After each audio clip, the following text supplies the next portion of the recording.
31 minutes past 7 a.m. on a feel good Friday morning, 13th day of June. Yes, Friday the 13th. As I said earlier, for those who are into the horror movie genre, you know exactly what I'm talking about. If you don't, you need to look it up. It is a beautiful morning. It's a rainy morning in Lagos, and it seems like in some other parts of the country as well. But hey, I wouldn't say no to cool weather. It has been quite the week, although full of holidays as well. But still, for we who have been here Monday to Friday, we need to cool down. So the rains are sort of welcome at this point in time. Welcome along to Freshly Pressed on the Smooth Breakfast on Smooth 98.1. Love music, love life. Ayokunmi is my name.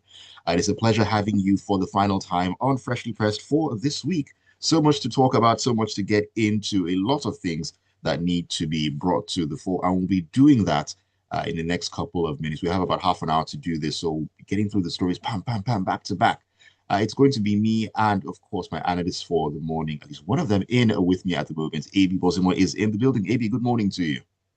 Good morning, Sir Ayo. Good morning to all of the wonderful listeners out there. It's been an eventful week. Let's round it up in style. Yes, indeed. Quite the eventful week, two holidays within the week, and so much more in between. And we'll be talking about issues surrounding that, talking about Democracy Day and so on and so forth. But before we dive into the stories proper, you need to know how you are going to join us. You can do that on WhatsApp. The number is 0809-444-0981. You can also join the live stream on YouTube if you want to have a bit of an audio visual. YouTube, you can find us at Smooth 981 FM Lagos. Smooth 981 FM Lagos. Also leave your comments in the chat box there. The YouTube comments, WhatsApp messages. Hey, we welcome your thoughts each and every single day. They keep us going. If you believe that. Yes, indeed. All right, AB, let's begin our journey this morning talking about matters concerning education. And we're stepping into the Guardian, right into the Guardian, to talk about this one. Now, the federal government has announced that universities in Nigeria need to score at least 70% in four key areas: academic matters, staffing, physical facilities, and library to get full accreditation from the National Universities Commission, the NUC. Now, a statement on Thursday signed by the Commission's Executive Secretary, Professor Abdullahi Ribadu, stated that the accreditation process is rigorous and designed to ensure universities uphold high academic standards. That's exactly how it should be. If we're going to produce graduates who know their stuff, know their onions, who we can be proud of and who can go out to dominate anywhere in and out of the country, we need to build the foundation properly. This is something that I believe makes a whole lot of sense. And I'm really hoping that this will also apply to the current universities, because we have universities at every corner in Nigeria right now. So, Abi, what are your thoughts on this one? I think this is a very good initiative, at least as an announcement. And I'm just curious about what was in place before. There have been some, indications or at least allegations that the accreditation process in many universities is more of a farce, more of something that people just do or announce is being done. But I think those people haven't taken part in any accreditation processes, especially in any departments. It's normally very rigorous. You have to meet with certain staffing, considerations, equipment, and all that. And arguably, this should improve the quality of education that a student gets and hopefully the quality of their research and output at the end of the day. I believe our universities potentially have a key to the wealth of the nation, because universities can unlock all sorts of innovation, processes, products, and people. But if you don't set them up as they ought to be, if you have situations where politics gets in the way of education, then you have, I think, in some cases in Nigeria, what we have around here. They are saying you want to have 70% minimum score and over 70 on average for four things: academic matters, teaching, quality of instruction, and all that. Staffing. You don't want to have one person teaching 7 departments and 40 courses. He's going to be burnt out and not really able to get the best out of the students. Physical Right. facilities. You don't want to just set up a couple of canopies here and there, put a gate with no fence and call it a university, because everything can call itself a university. And last of all, a library. I know in modern times, the profusion of the internet and data means, information can be accessed anywhere, but let's have modern, updated library facilities, because a library, my mom was a library scientist, so I've been in love with libraries all my life. A Mm. library is more than just those books. It's about how they're organized, how you can search for information, how you can, utilize them, connect them to the biographies and everything. And so when the NUC is saying, look, we are setting this bar, I love the fact that they are stating what the standards are. If you don't know what you're targeting, you can be failed for any reason. It's a great thing to hear that they are saying that this should be the case. And as you say, this bar should be applied to all universities, not just new ones. For existing colleges, they too, and universities, they too should assess themselves, because I think accreditation of different courses is done periodically. I don't think that just because you were accredited 50 years ago, that accreditation still stands, Yeah. because Yeah. life and the world moves on. So I just think that this is a very good thing. Somewhere, some people had said that in fact, they are able to say that the way that they're beginning about it has actually attracted other nations from Niger Republic, Namibia, Gambia, who come and understudy it. And so I am happy to hear this. I think it will help further dissipate that notion that people have, school na scam. If you go to a properly considered university and go through a properly structured course of study, you can never say school as scam. Both you as a student and the lecturers will feel that you have achieved something. And the last part is to connect that academic activity into productive activity thereafter. So I think this is a very good story, and I hope that they will carry this out without fear or favor to both new and existing university institutions. I agree fully with you, Avi. But before we leave this, leave the story, there was a part of the story that said that the commission's regime on one hand has been adjudged to be one of the most robust quality assurance ecosystems in Africa and countries like Namibia. And additionally, foreign universities regularly utilize the NUC's accreditation results for the screening of applications for admission purposes in their own institutions, that is, foreign universities. I mean, what does that say? Because we don't tend to see the results of these accreditations like that within the country. For example, talking about hostels and so on and so forth, it feels like universities tend to be like barrack settings and so on and so forth. No insult to barracks as it were, but I think you know what I'm talking about. And foreign institutions the use the accreditation standards of the NUC. Is it a case of application here in Nigeria that makes it so unsavory, the sort of academic environments we tend to have? Again, that's why I said I wonder what has been in place before now, because arguably there are certain institutions that don't live up to what we should expect. When, let's just face it, when you watch certain programs or shows or movies and you see something set in an academic, sphere, school go they hungry you. But that may not be the case. Often, with some of our institutions, I grew up in Ahmadu Bello University, arguably Nigeria's largest university. Honestly, there was nothing missing there.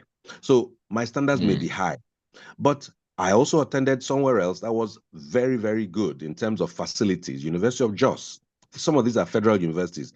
I've heard that a lot of private universities also have nice facilities, but that doesn't mean that many aren't lacking. So I just think that this regime that NUC is announcing puts the pressure on everyone to step up the game. 70 is a good minimum pass mark. If you do 70 and above, I think people can be assured that you are meeting way above the minimum. And right. there should be plans put in place for those who are failing to step up. So you give them a timeline, 3-year process, 5-year process, so that they can attain these things. I just think it's good to have that framework within which to Mm, operate. very, very important. Alrighty, what do you think about this one? Let us know your thoughts. Send those messages in to us on WhatsApp on 0809 444 0981. All right, let's dive into the Daily Post and talk about the NNPCL. In fact, two stories have to deal with matters concerning the petroleum sector. But this, first of all, has to do with the NNPCL, where they released a summary of, their monthly report for April 2025. Now, the state-owned oil firm announced that it made a revenue of 5.89 trillion naira in the period under review. The NNPCL disclosed this in a monthly report summary released through its X account on Thursday. Now, according to said report, the company recorded a profit after tax of 748 billion naira with crude oil and condensate production at 1,606 barrels per day, while natural gas production stood at 7,473 million standard cubic feet per day. Yeah, AB, very interesting what's coming out of the NNPCL. I mean, this release comes amid complaints by Nigerians over a long period of time about the opacity of the state-owned um, the state-owned crude oil firm. Interesting thoughts. With this story, I think we're bordering on what you could call a feel-good Friday. For the NNPC to actually straight up release information, the principle alone, whether in this case it even happens to show some positive numbers, but I would even be less interested in the numbers themselves as much as the fact that the NNPC is doing what any normal, sane, supposedly public organization should do: speak about its performance. There are all sorts of factors that can affect profitability, and all those things. And so that is a separate conversation. The NNPC has done what we should ordinarily expect such a corporation to do. As it happens in this country, it is a player in the central thing to Nigerian government. So for them to announce that in 1 month, April 2025 alone, they made a revenue of 5.9 trillion naira. And out of that, they also made profit after tax of 748 billion, is commendable. Then they're also giving us figures of production, both in oil and in condensate, because very often you just hear about the oil, you don't hear about the condensate. These are very significant developments. And they are also giving us some backstory from January to March and so on. So they're even adding to us progress made on the gas pipelines. They have the OB3 and they have the AKK. We've heard about them, which are respectively 90 and 70% completed.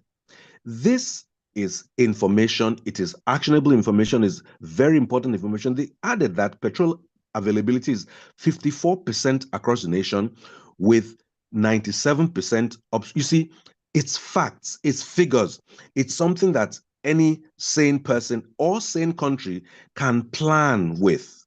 And Yeah. I think kudos goes to the new management and shame goes to the old management.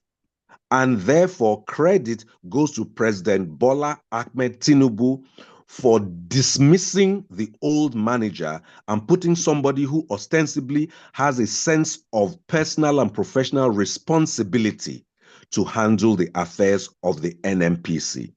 48 years of opacity, and suddenly we're getting something much better.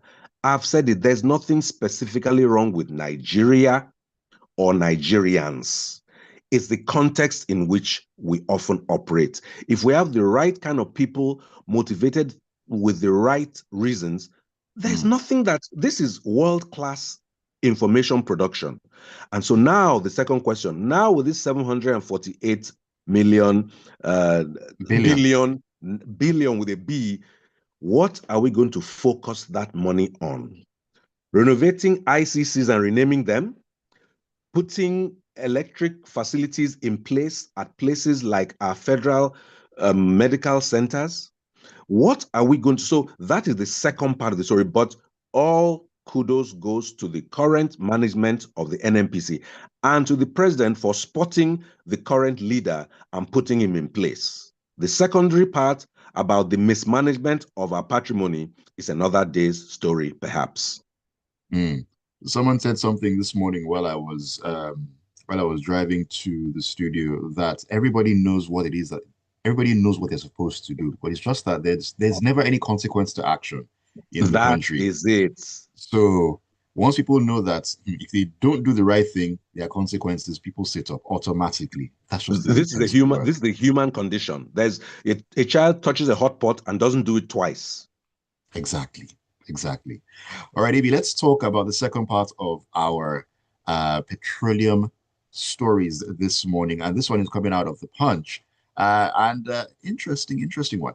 Following the seemingly botched repairs of the Port Harcourt and Warri refineries after both plants gulped about $2.4 billion and returned to dormancy within 6 months of operation, the organized private sector and oil marketers have called for the immediate privatization of the facilities. However, the regulatory agency of the midstream and downstream arms of the oil sector said the privatization of these plants would only happen if approved by the Federal Executive Council, as officials of the Nigerian National Petroleum Company Limited and the Federal Ministry of Petroleum Resources stayed mute on the latest call by the OPS.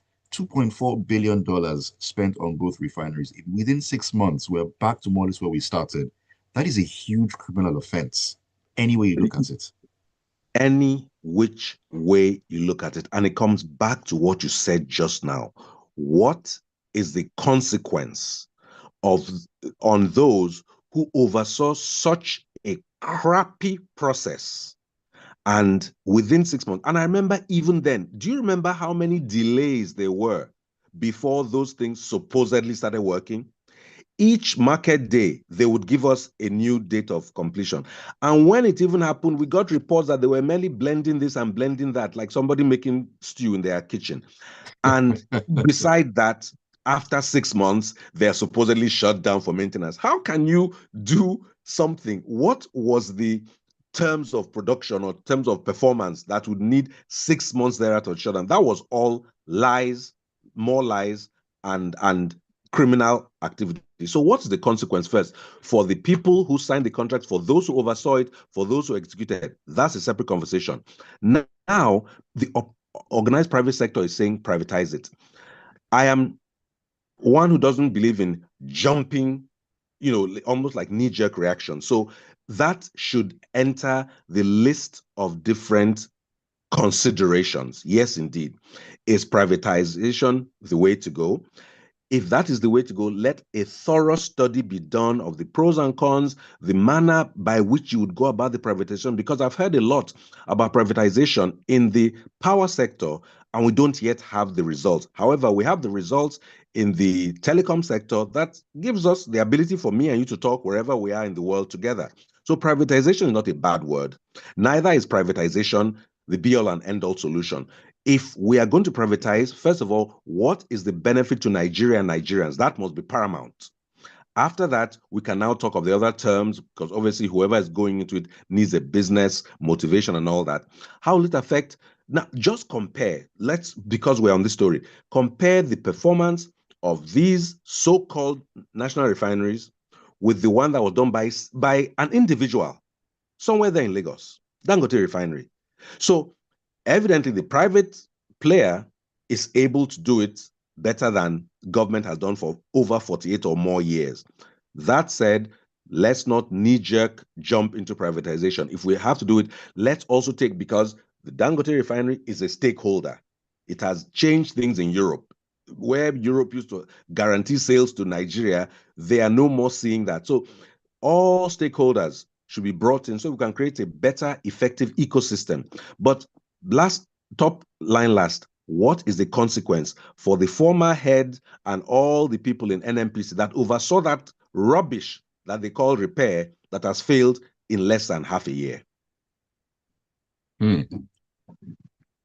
Number of questions that we have, we ask on a regular basis. Okay. A message here from Michael. Michael says, another scam. Score them like they score students using the grade point system in Nigeria.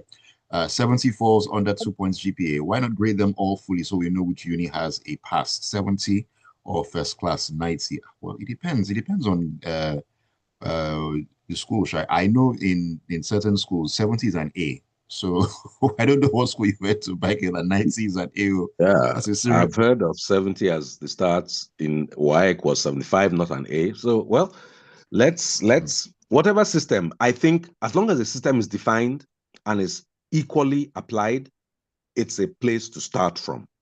Right.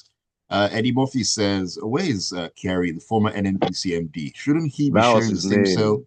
Shouldn't he be sharing the same cell with the erstwhile CBN governor? Ah, well, Eddie Murphy, if you ask me, who then shall I ask? I think it's in London. Is anything That's going to what happen? the Is latest anything latest story. is anything going to happen to him at the end of the day? Like we talked about consequences, will there be consequences to his tenure in office? I don't know. I really don't know. Okay, let's get back into the stories here, AB, and let's talk about Democracy Day very quickly here. Looking Okay. at the Vanguard newspaper, I think that's the third one, the third story lined up here. Um, Now it says that President Bola Tinubu has refuted claims that his administration is plotting to turn Nigeria into a one-party state, declaring that the ruling All Progressives Congress remains open to members from other political parties. Now he made the statement on Thursday during the special joint session of the National Assembly in Abuja to mark Democracy Day. It was an interesting speech that he made. A lot of things were said. Unfortunately, we can't go through everything. There were national awards handed out, the pardons that went round as well. He talked about making agriculture sexy and so on and so forth. All sort of interesting things came out of the address that he made. But looking at this and looking at the trajectory that Nigeria seems to be going down, are we heading into a one-party system in the country right now? Talking about democracy, it doesn't work that way. It doesn't work in that regard, AB. Well, I want to be very clear. Nobody that I'm aware of has evidence that President Bola Ahmed Tinubu is actively going out to court anybody. If anything, he's busy trying to be the president, trying to prepare speeches for Democracy Day, planning to travel to France and other places. He has many things on his plate. It is these other pusillanimous leaders that feel that if they don't align, quote unquote, with the APC, I don't know what the consequence they think would happen to them. So let us place the light squarely on those who scurry from hither and thither and jump into the APC with every manner of explanation or excuse possible. But as a responsible party, where you are looking for more people to be in support, I don't expect the APC necessarily to turn its back on anybody. Let's be honest. Here is where the rules should apply. Ostensibly, and I'm not a lawyer, if you leave certain offices, and I don't know which ones they are, and there's no evidence of breakdown or shutdown or whatever in your party, you are supposed to lose your seat because in Nigeria, we elect people on the basis of the party platform, not necessarily the person, the person. We don't have independent candidacy.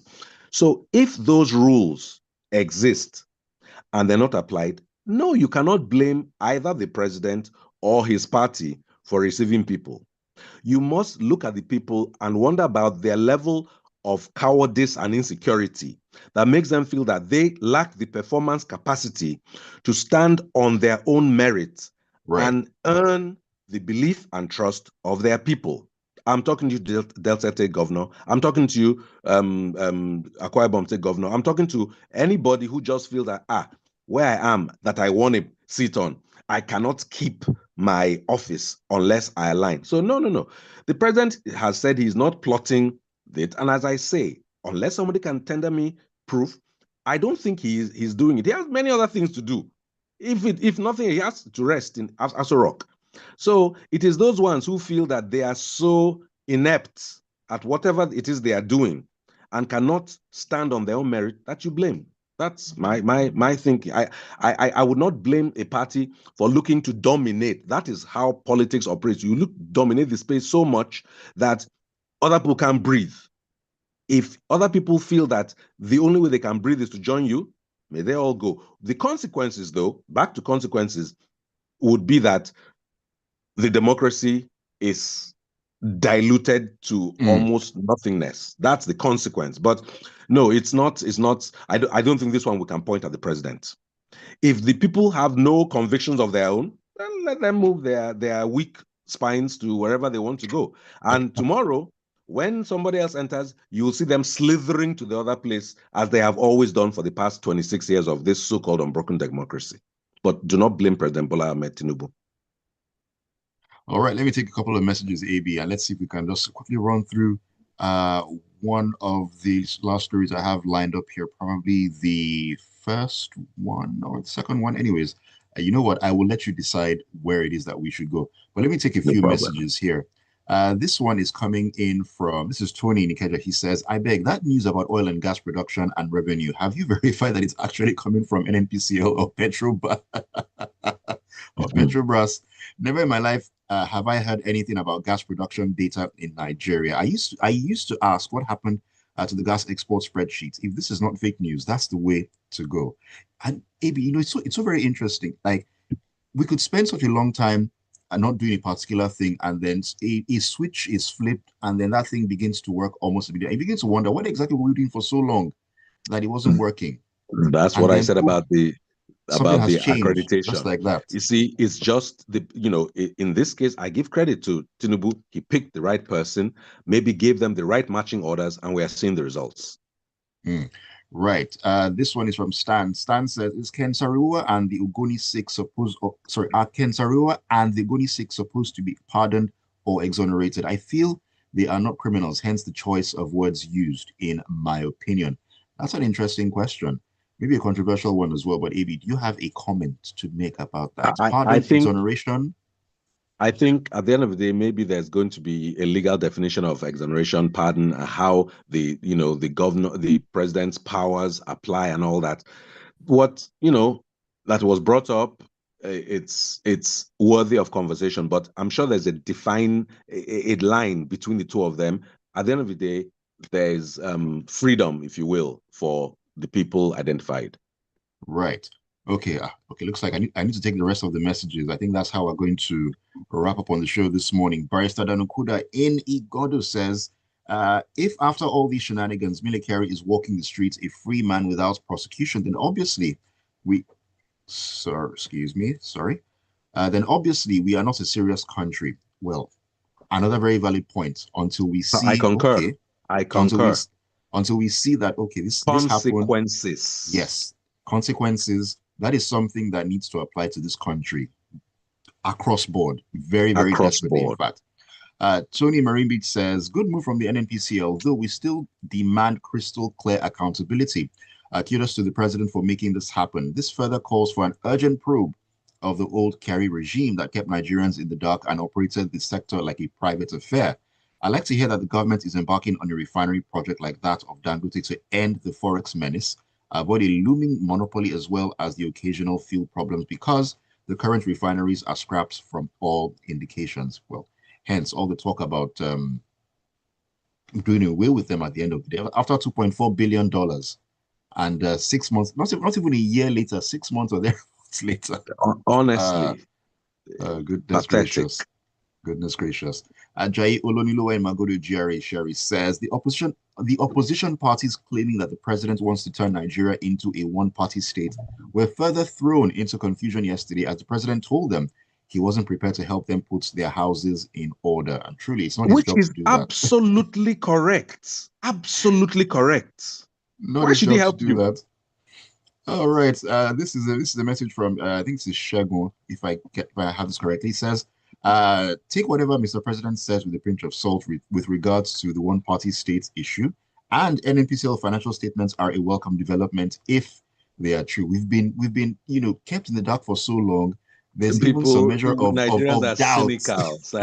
Nigerians are cynical, and you can't necessarily blame us. I mean, let's not forget that for a time in this country's history, every month they used to publish how much money was distributed to all the states and local governments. Then that stopped. I would love to see that again so that we can like me, I will batter President Bola Ahmed Tinubu every day. But the governor of my state, the governor, the local government chairman, the money that they're getting runs into billions with a B. What are they doing with it? It's important. This is all about accountability too. Mm. Okay, this is Michael says blaming the people is on point. The people have the power to change the tide of governance. All right. Chika says the Democracy Day speech by the president didn't come as a surprise to some of us. It wasn't surprising to hear him say that it's his pleasure to see the opposition in disarray. But again, it's the character of a man who's running the affairs of Nigeria. And again, what has changed? What has changed that made Professor Shoyinka, who rejected the national award from Jonathan in 2014, to accept it from President Tinubu? Could it be that the man died then and he's awake now? Ah, well, only he can come out and tell us exactly, Ojika. I cannot tell you what's happened or what changed in the mind of the man, but what happened the way it did. If he decides to come out and tell us, all well and good. We are still asking the question still. All right, let me check if there's any comment here on YouTube I should take before we wrap it up. Okay, there isn't. All right, on that note, we need to call it a morning for the final time on Freshly Pressed for this week. It's been an absolutely amazing week with you joining us. Thank you so much for always keeping it tuned and keeping it locked onto Smooth 98.1. Big thank you and big shout out to you, AB, for joining me today. Thank you, Ayo. Thank you to all of the wonderful listeners out there. And thanks for managing to end this week on a feel-good note. We had some great stories today. God Yes, bless indeed. you all. Enjoy the weekend ahead. All right, and you too, AB. Thank you so much. Have a great weekend. All right, Lagos, don't go anywhere. Make sure you keep it tuned because on the Smooth Breakfast, we kick on more great music. And at 8:15, it's all about sports and more in the locker.